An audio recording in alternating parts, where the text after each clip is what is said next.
Muy buenas a todos, hoy les voy a hablar sobre mi video ensayo de la curva de Phillips. La curva de Phillips es un gráfico que muestra la relación que hay entre la tasa de desempleo y la tasa de inflación. Bien, desempleo se entiende a la situación del ciudadano que carece de empleo y por lo tanto de salario. Por extensión, es la parte de la población activa que, estando en edad, condiciones y disposición de trabajar, carece de un puesto de trabajo. Y la inflación se entiende como el incremento generalizado de los precios, que no se limita a determinados artículos. Como resultado, pueden adquirirse menos bienes y servicios por cada sol, es decir, cada sol vale menos que antes. Significa que habrá una devaluación de la moneda. Históricamente, se observa que cuando hay un menor desempleo hay mayor inflación. En 1958, el economista William Phillips trazó un diagrama que representaba la evolución de la relación entre la tasa de inflación y la tasa de desempleo en Reino Unido desde 1861 hasta 1957. Él encontró pruebas claras de que la relación era negativa. Cuando el desempleo era bajo, la inflación era alta.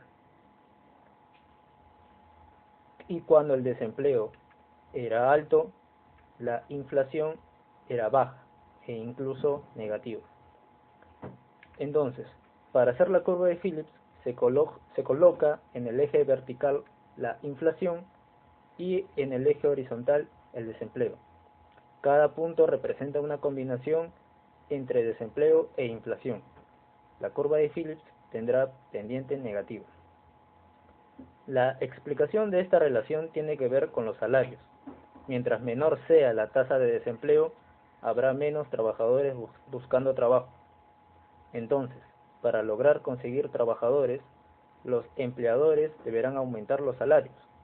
Este aumento de salarios se traslada a un incremento de costos de producción y a una mayor demanda agregada, porque los trabajadores ganan más dinero.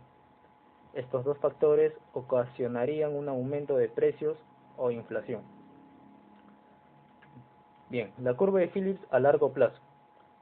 Una simple receta de política económica sería: si quieren reducir un poco el desempleo, puedes hacer una política expansiva que aumente un poco la inflación. Sin embargo, el gobierno no puede reducir permanentemente el desempleo de este modo, porque los trabajadores negocian salarios reales, es decir, ajustados a la inflación, y no negocian salarios nominales.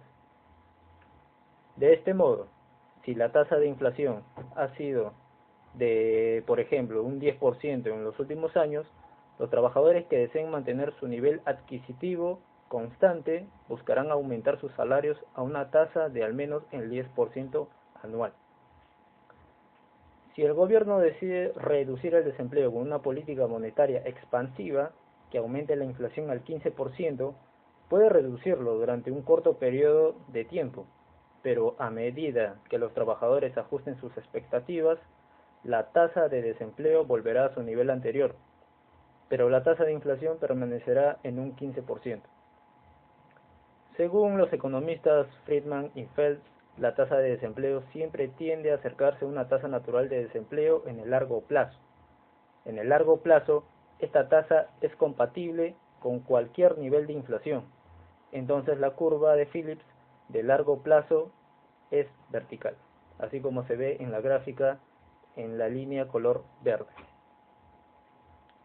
La curva de Phillips de corto plazo solo sirve para explicar variaciones en el desempleo en el corto plazo. Algunas personas se oponen al concepto de tasa natural de desempleo, dado que a simple vista, para indicar que los economistas aceptan que haya personas que no puedan conseguir empleo y que proponen que no se puede hacer nada para evitarlo, las estimaciones de la tasa natural de desempleo en diversos países desarrollados será del 5%.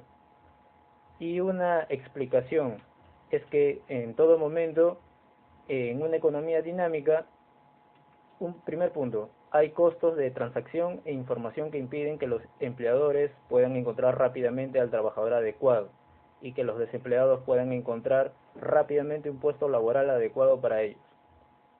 Segundo punto, Es normal, en una economía dinámica, que muchas empresas dejen de funcionar, mientras que surgen nuevas empresas, que son más eficientes o bien que operan en sectores con mayor crecimiento. Tercer punto. Para cada puesto de trabajo puede haber exceso de oferta y demanda, relacionado con diferencias o desajustes en ubicación, habilidades, gustos, horas laborales y horario de trabajo. Alta inflación. Sin embargo, en el tema de alta inflación no es neutral en términos de eficiencia, dado que los precios son factores fundamentales para asignar recursos en las economías modernas. Una elevada tasa de inflación ocasionará distorsiones en los precios, una redistribución de ingresos y un menor crecimiento económico en el largo plazo.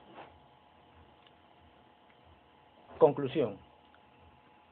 Como conclusión, en el corto plazo hay una relación negativa entre desempleo e inflación.